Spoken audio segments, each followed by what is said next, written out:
嗨，大家好！如果你正计划在加拿大买你的第一套房子，那今天这期内容你可千万不能错过。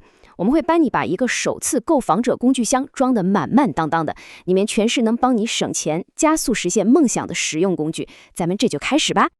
是不是一直梦想着拥有一个属于自己的家，但一看到那高昂的房价和首付款，就感觉压力山大？你不是一个人。说真的，这确实是现在很多加拿大人都在面临的挑战。不过呢，先别灰心，加拿大政府其实早就为你准备好了一个非常强大的金融工具箱。在接下来的几分钟里，我们就来一起把这个箱子打开，看看里面到底都藏着哪些能帮你大忙的宝贝。好，我们先从最关键的第一步开始，怎么才能快速高效地攒够首付呢？这可是重中之重。这里有两个核心工具，可以说是攒首付的两大神器。一个叫 FHSA， 是专门为买房设计的储蓄账户；另一叫 HBB， 它能让你从自己的退休储蓄金里借钱出来买房。OK， 咱们来仔细看看这张对比表。你看啊，往这两个账户里存钱都能帮你抵税，取出来买房的时候呢，又都是免税的，听起来很像，对吧？但这里有个最大的区别，你一定要记住，划重点啦。FHSA 里取出来的钱是不用还的，这相当于政府白送你的福利。而 HBP 呢，本质上是你跟未来的自己借钱，这笔钱在15年内你得慢慢还回去，所以一个是赠与，一个是贷款，性质完全不一样。那么这个 FHSA 到底能帮你存多少钱呢？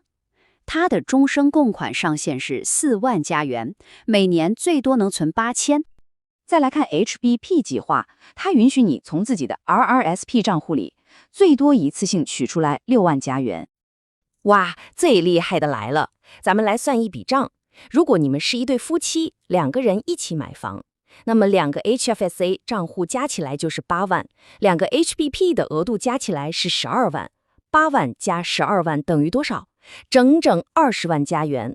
而且这20万可都是享受了税务优惠的首付款。你看，把这些工具组合起来用，威力是不是一下子就体现出来了？好了，首付款的问题解决了，让我们进入下一步，买房过户。这个阶段也有一大笔前期费用，我们来看看怎么能把它们降下来。嘿，说到这里，你可能会遇到一个特别让人困惑的地方。很多人都不知道，在加拿大政府的眼里，首次购房者这个词儿，它居然有2种不同的定义。别急，我们马上就把它掰开揉碎了讲清楚。第一种定义，我们叫它全球首次规则，这个是最严格的，基本上就是说，你必须是真正意义上在全球任何一个角落都没买过房的纯小白。这个定义主要用在申请省和市一级的土地转让税退税上。第二种定义呢，叫4年规则，这个就灵活多了，它主要适用于 Federal 级别的项目，比如我们刚才说的 FHSA 和 HBP。根据这个规则，哪怕你以前有过房子，但只要在买房前的这4年里，你没有住在自己或者配偶名下的房产里，那么恭喜你，你又可以算作是首次购房者了。搞清楚定义之后，我们再来看土地转让税。为什么总有人说在多伦多买房特别扎心呢？你看这个例子就明白了。同样是买一套100万的房子，在万景市，你只需要交省里的税，大概16000多。但在多伦多市区，对不起，你得交双份，一份给省里，一份给市里，总额直接翻倍，变成了32000多。当然，好消息是，如果你符合刚才说的那个全球首次购房者的定义，你就可以申请退税。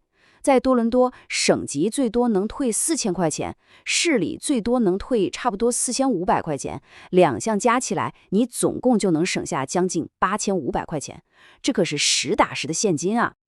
还没完，如果你考虑买的是新房，那还有一个更大的福利在等着你 ——GST 退税。你想象一下，对于100万以下的新房，消费税 GST 是可以全额退还的。这意味着什么？你最高能直接从政府那儿拿回5万加元。你没听错，是5万，这可是一笔巨款了。好的，现在房子买完了，你也顺利搬进去了。你以为福利就结束了吗？不，还没有。我们来看看入住之后还能怎么从政府那儿拿回一点钱。这个工具呢，叫做首次购房者税收抵免，英文简称 FTHBTC。它的用法非常简单，就是在你买房那一年年底报个人所得税的时候申请一下，就能直接减少你需要交纳的税款。那么具体能省多少呢？这项抵免是基于一个1万块钱的基数来算的，最终换算下来，最多能帮你节省1500块钱的联邦税。我知道钱不算多，但俗话说得好，蚊子腿也是肉嘛，也就是实实在在的优惠。好了，到这里我们已经把工具箱里的所有工具都仔细细细地检查了一遍。现在让我们把它们整合到一起，形成一个清晰明了的行动蓝图。这张表就是你的终极攻略清单了，它总结了我们今天聊的所有项目，从帮你攒首付的 FHSA 和 HBP， 到帮你降低过户成本的土地转让税和 GST 退税，再到入住第1年能帮你省点钱的税务抵免。每一个工具是干嘛用的，最多能给你带来多少好处，都一目了然。我们希望这次的全面梳理能给你带来足够的信心。你看，你的工具箱已经准备就绪，塞满了各种强大的工具。现在是时候去建造你梦想中的那个家了。好了，现在工具箱已经交到你的手上了。